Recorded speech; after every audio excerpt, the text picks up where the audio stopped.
السلام علیکم ناظرین، B A second year subject Urdu کی آن لائن کلاس میں آپ سبھی کا خیر مقدم ہے۔ آج ہم پیپر فرسٹ نثر، ناول اور مضمون کے نصاب میں شامل موضوع ناول کا فن کا مطالعہ کریں گے۔ ناظرین، سب سے پہلے ہم جانیں گے کہ ناول کے فن میں کیا کیا چیز شامل ہے۔ ناول کی تعریف اور اس کے اجزائے ترکیبی کو ہم ناول کے فن میں شامل کرتے ہیں۔ سب سے پہلے ہمیں اس بات کو جاننا ہوگا کہ ناول کسے کہتے ہیں، ناول، داستان اور افسانے میں کیا تفریق ہے۔ اگر ہم داستان کی بات کریں تو داستان ایک طویل کہانی ہوتی ہے جو کئی قسطوں میں شائع ہوتی ہے۔ کئی جلد وار کتابوں میں ایک ہی کہانی جو کافی طوالت کے ساتھ ہوتی ہے وہ داستان کہلاتی ہے۔ اس کے برخلاف ناول داستان سے مختصر ہوتا ہے۔ یہ افسانے اور داستان کی درمیانی کڑی ہے، یعنی افسانے سے بڑا اور داستان سے چھوٹا ناول ہوتا ہے۔ ناول اردو ادب میں انگریزی ادب کے زیر اثر آیا۔ ناول کی تعریف میں ہم سب سے پہلے یہ دیکھیں گے کہ ناول کس زبان کا لفظ ہے۔ ناول اطالوی زبان کا لفظ ہے جس کے لغوی معنی ہوتے ہیں نیا۔ یہ نام اس لیے رکھا گیا کہ ناول ایک نئی چیز تھی۔ زندگی کی عکاسی کرنے والے مسلسل قصے یا کہانی کو ناول کہا جاتا ہے۔ یہ کہانی کی جدید صنف ہے جو داستان کے بعد منظر عام پر آئی۔ وقت کی ضرورت اور زمانے کے حالات کے سبب ناول وجود میں آیا۔ ناول میں داستان کے برعکس زندگی کی حقیقتوں کو بے نقاب کیا گیا ہے۔ ناول اور زندگی کا چولی دامن کا ساتھ ہے۔ ناول سیاسی، سماجی، اخلاقی، اصلاحی اور تاریخی سبھی موضوعات پر لکھے گئے ہیں۔ جہاں تک فن اور تکنیک کا تعلق ہے، ناول میں کہانی، پلاٹ، کردار، مکالمے، پس منظر، جمع و مقع، اسلوب، نقطہ نظر اس کے ضروری اجزاء مانے جاتے ہیں۔ ناول کی مغربی نقادوں نے، ادیبوں نے، مصنفوں نے اور ناول نگاروں نے مختلف طریقے سے، مختلف زاویوں سے تعریف بیان کی ہے۔ مغربی ادیب فیلڈنگ لکھتے ہیں، ناول لطف اندوزی اور وقت گزاری کا ذریعہ ہے۔ فیلڈنگ نے کہا کہ ناول لطف اندوزی اور وقت گزاری کا ذریعہ ہے۔ ایک اور مغربی نقاد اسٹینس کہتے ہیں کہ زندگی کے کسی خاص پہلو یا نقطہ نظر کی وضاحت کرنا ہی ناول کا مقصد ہے، یعنی ناول میں زندگی کے کسی خاص پہلو یا نقطہ نظر کی وضاحت کی جاتی ہے، یہ ناول کا مقصد ہے۔ ایک اور مغربی ادیب کلاراویز ناول کے متعلق لکھتے ہیں کہ ناول اس زمانے کی زندگی اور معاشرت کی سچی تصویر کشی ہے جس زمانے میں وہ لکھا جاتا ہے، یعنی ناول اس زمانے کو، اس معاشر زمانے کی تصویر کشی کرتا ہے جس زمانے میں وہ لکھا گیا ہے، اور وہاں اس زمانے کی پوری تہذیب و تمدن اور پوری معاشرے کو اپنی آنکھوں کے سامنے لا دیتا ہے۔ مولوی نذیر احمد نے بھی ناول کی ایک تعریف بیان کی ہے جس میں وہ لکھتے ہیں کہ جس روز سے آدمی پیدا ہوتا ہے اس وقت سے مرنے تک اس کو جو باتیں پیش آتی ہے اور جس طرح اس کی حالات بدلا کرتی ہے اس کی بیان ہی ناول ہے، یعنی آدمی کی پیدائش سے لے کر مرنے تک جو زندگی میں حالات، واقعات، خیالات، جذبات جو اس کے ساتھ پیش آتے ہیں اس سبھی کا زباں و بیاں کے ساتھ تشریحی تحریری شکل میں لکھ دینا ہی ناول ہے۔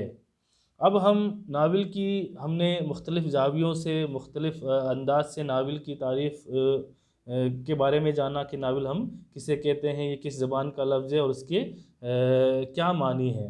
اب ہم ناول کے اجزاء ترکیبی کے بارے میں جانیں گے۔ مختلف کتابوں میں مختلف ادیبوں نے مختلف مصنفین نے ناول کے اجزاء ترکیبی مختلف بتائے ہیں، لیکن پھر بھی عام طور پر ناول کے 8 اجزاء ترکیبی مانے گئے ہیں۔ پہلا جو ناول کا اجزا ہے وہ ہے قصہ یا کہانی، دوسرا پلاٹ، تیسرا کردار نگاری، چوتھا مکالمہ نگاری، پانچواں جذبات نگاری، چھٹا منظر نگاری، ساتواں نقطۂ نظر اور آٹھواں زبان و بیان۔ یہ ناول کے 8 اجزاء مختلف مصنفین نے بتائے ہیں کہ ناول کے 8 اجزاء ہوتے ہیں، جس پر ایک ناول، ایک مکمل ناول اس پر جو ہے اس کے اندر، ایک مکمل ناول کے اندر اس سبھی 8 اجزاء کا ہونا ضروری ہے، لازمی ہے۔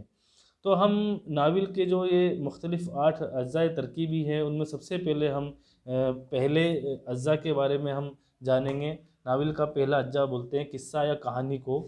یہ ناول کا بنیادی عنصر ہے اور ناول میں کہانی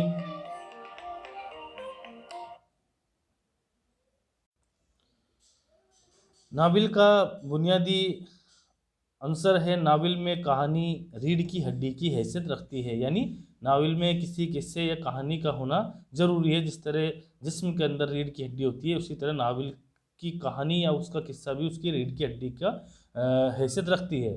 ہر افسانوی صنف، چاہے وہ داستان ہو، مختصر افسانہ ہو، افسانچہ ہو، ڈرامہ ہو، ناولٹ ہو، سبھی میں کہانی کا ہونا لازمی ہے، وہ اس کا ایک اہم جز ہوتا ہے۔ ناول میں حقیقی زندگی کی کہانی پیش کی جاتی ہے۔ قدیم زمانے سے ہی انسان قصے کہانیوں میں دلچسپی لیتا رہا ہے، لیکن وقت کے ساتھ ساتھ اس کے روپ بدلتے رہے ہیں۔ ہر کہانی میں ابتدا ہوتی ہے، درمیانی حصہ نقطۂ عروج ہے، پھر کہانی کا انجام پر ختم ہوتی ہے، اور کہانی میں دلچسپی برقرار رکھنا انتہائی ضروری ہے۔ یعنی کل ملا کر کہا جائے تو قصہ یا کہانی ناول کا سب سے اہم جز ہوتا ہے۔ یہ ریڑھ کی ہڈی کے مانند ہے، جس طرح انسانی جسم میں ریڑھ کی ہڈی کی جو اہمیت ہے، وہی کسی ناول کے اندر قصے کہانی کی اہمیت ہوتی ہے۔ ناول کا دوسرا جز ہے پلاٹ۔ پلاٹ میں واقعات کو ترتیب کے ساتھ پیش کیا جاتا ہے، جس میں ربط اور تسلسل کا ہونا ضروری ہے۔ یعنی جب ہم کسی کہانی کے، کسی قصے کے واقعات کو ترتیب کے ساتھ، یعنی ایک کے بعد ایک، ایک کے بعد ایک، اس طرح سے جب ہم پیش کرتے ہیں ربط و تسلسل کے ساتھ، تو وہ اس کا پلاٹ ہوتا ہے۔ کہانی میں مختلف واقعات ہوتے ہیں، یعنی ایک ہی کہانی میں الگ الگ واقعات ہو سکتے ہیں۔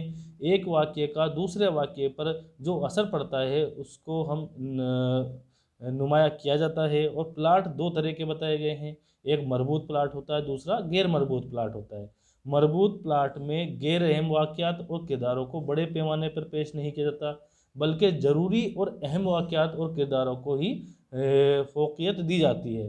جبکہ غیر مربوط پلاٹ وہ ہوتے ہیں جس میں بے شمار واقعات اور کردار ترتیب کے ساتھ جو ہے پیش کیے جاتے ہیں۔ یعنی پلاٹ کے بھی 2 قسم بتائی گئی ہے کہ ناول کو ہم جب قصے کہانی کو ترتیب کے ساتھ پیش کرتے ہیں تو وہ پلاٹ ہوتا ہے، لیکن اس کے بھی جو ہے 2 حصے ہوتے ہیں، ایک مربوط یعنی منظم پلاٹ، دوسرا غیر مربوط یعنی غیر منظم پلاٹ۔ جہاں واقعات زیادہ ہوتے ہیں وہ غیر منظم ہوتا ہے، جہاں واقعات کم ہوتے ہیں وہاں منظم پلاٹ ہوتا ہے۔ اسی طرح ناول کا تیسرا جو اہم جز ہے وہ ہے کردار نگاری۔ بغیر کردار کے کوئی ناول اپنے وجودی شکل میں نمودار نہیں ہو سکتا، یعنی اس کے لیے کرداروں کا ہونا لازمی ہے۔ ناول میں حقیقی زندگی کے جیتے جاگتے چلتے پھرتے کردار ہوتے ہیں جو روزمرہ کی زندگی میں نہیں نظر آتے۔ کردار ہی کہانی کو آگے بڑھاتے ہیں، یعنی جو ہماری زندگی کے جو جیتے جاگتے کردار ہیں وہی ناول کے کردار ہوتے ہیں۔ ناول کے کرداروں کی خوبی اس بات پر منحصر ہے کہ وہ ایسے جیتے جاگتے ہوں کہ ہم انہیں حقیقی انسان سمجھ لیں۔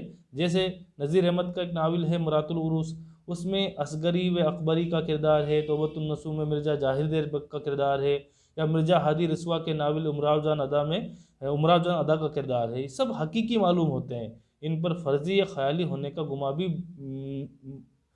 لگتا ہی نہیں ہے۔ کردار دو طرح کے ہوتے ہیں، ایک یک رخی کردار ہوتے ہیں، دوسرے پہلو دار، یعنی اس کے ارد گرد کہانی گھومتی ہے، کہانی مکمل ہوتی ہے۔ تو یعنی کرداروں کے بغیر کسی مکمل ناول کی ہم سوچ بھی نہیں سکتے، کوئی خیال بھی آرائی بھی نہیں کر سکتے کہ کرداروں کے بغیر کوئی ناول مکمل ہو سکتا ہے۔ اسی طرح ناول کا چوتھا جز ہے مکالمہ نگاری، یعنی جب کردار جو ہوتے ہیں ناول کے وہ جب آپس میں گفتگو کرتے ہیں، بات چیت کرتے ہیں، وہ مکالمہ ہوتی ہے۔ کرداروں کی درمیان آپسی بات چیت کو ہی ہم مکالمہ کہتے ہیں۔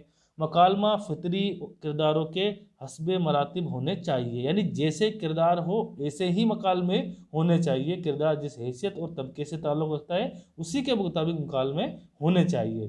جیسے بادشاہ کے مکالموں سے اس کے شاہی مرتبے اور غلام کے مکالموں سے اس کے عاجزی و انکساری ظاہر ہونی چاہیے۔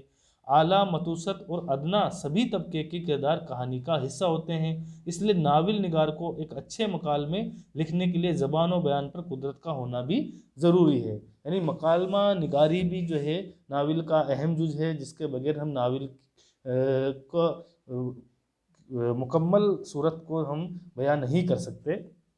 ناول کا اگلا جز ہے جذبات نگاری، یعنی ناول کے جو کردار ہیں ان کے بیچ میں جذبات کا ہونا بھی لازمی ہے۔ اگر ان کے جو ہے بے جذبات کردار ہوں گے تو وہ قارئین یا سامعین پر جو ہے صحیح متاثر انداز میں اثر نہیں ڈال سکتے۔ اس لیے کرداروں میں جذبات کا ہونا، ان کے اندر ایسے جذبات جو لوگوں کو متاثر کرتے ہوں، ایسے جذباتوں کا ہونا بہت ہی لازمی ہے۔ ان کے بغیر جو ہے ایک کامیاب ناول مکمل نہیں ہو سکتا۔ اگلا ہے منظر نگاری، یعنی ناول کی کہانی کو اگر سمجھنے کے لیے چاہیے تو اس کے منظر اور ماحول کا ہونا بھی لازمی ہے۔ یعنی جو کردار، جو واقعات، جو قصہ، جو کہانی پیش کی جا رہی ہے اس کے چاروں طرف جو کیا ماحول ہے، اس کی کیا اس کی تصویر کیسی ہے جو آنکھوں کے سامنے آنا چاہیے، وہ سب منظر نگاری کے اندر آتی ہے کہ ہم کس طرح کا منظر پیش کرتے ہیں جو ناول کو دلکش اور پر اثر بنا دیتا ہے، اور اس کا ہونا بھی منظر نگاری کا بھی ایک لازمی جز ناول نگاری کی مانی گئی ہے۔ اگلا جو جز ہے ناول نگاری کا وہ ہے نقطۂ نظر۔ ناول نگار زندگی کے جس پہلو کو کرداروں کے ذریعے قاری تک پہنچاتا ہے اس میں نقطۂ نظر واضح طور پر سامنے آ جاتا ہے۔ جیسے نذیر احمد کی کہانی میں ان کا اصلاحی نقطہ نظر صاف نظر آتا ہے۔ امراؤ جان ادر کے قصے کو پڑھ کر ہمیں اندازہ ہوتا ہے کہ انسان بذات خود راہ راست پر ہوتا ہے، لیکن حالات اور واقعات بھی اسے برے راستے پر چلنے کو مجبور کر دیتے ہیں۔ یعنی کوئی بھی جو قصہ، کہانی، ناول، افسانہ لکھا جا رہا ہے اس کا ایک نقطۂ عروج ہونا چاہیے، کس مقصد سے یہ ناول لکھا گیا ہے، کس مقصد سے یہ کہانی لکھی گئی ہے، کس بات کی یہ ہمیں جو ہے اس بات کی ہمیں یہ اصلاح کر رہا ہے، کس بات کی ہمیں سوچنے پر مجبور ہم کر رہا ہے، کن کن چیزوں پر ہمارے تفکر میں جو ہے خیالات میں تبدیلی پیدا کر رہا ہے۔ یہ سب جو ہے چیزیں ناول کے نقطۂ نظر میں شامل ہوتی ہے۔ اگلا اور آخری جو جز ہے وہ ناول کا مانا گیا ہے زبان و بیان، یعنی ناول کا اسلوب کیسا ہے، ناول کس زبان میں لکھا گیا ہے، زبان کیسی ہے، سادہ سلیس ہے یا مقفع مسجع عبارت ہے۔ اسلوب ایسا ہونا چاہیے جو قاری کو متاثر کرے، یعنی اسے چیز سمجھ میں آئے۔ واقعات کی ترتیب اور کرداروں کی جو ارتقاء یا قصے میں جو دلچسپی کا جو عنصر ہے وہ سب ناول نگار کے بہترین اسلوب نگارش کی نتیجہ ہی ہوتا ہے کہ کس طرح جو ہے اپنے اسلوب کا، کس طرح اپنے زبان و بیان کا اس نے استعمال کیا ہے، جس سے اس کا ناول کامیابی کی جو ہے منزلوں کو پا لیتا ہے۔ تو اس طرح ہم نے ناول کے اجزاء ترکیبی کے بارے میں جانا، ناول کی تعریف کے بارے میں جانا، مختلف مصنفین ادیبوں کے ناول کے بارے میں کیا نظریات ہے اس کے بارے میں جانا۔ یہ سب چیزیں ناول کے فن میں شمولیت ہوتی ہے، ناول کے فن کا حصہ ہوتی ہے، یعنی ناول کی تعریف اور اس کے اجزائے ترکیبی۔ شکریہ ناظرین۔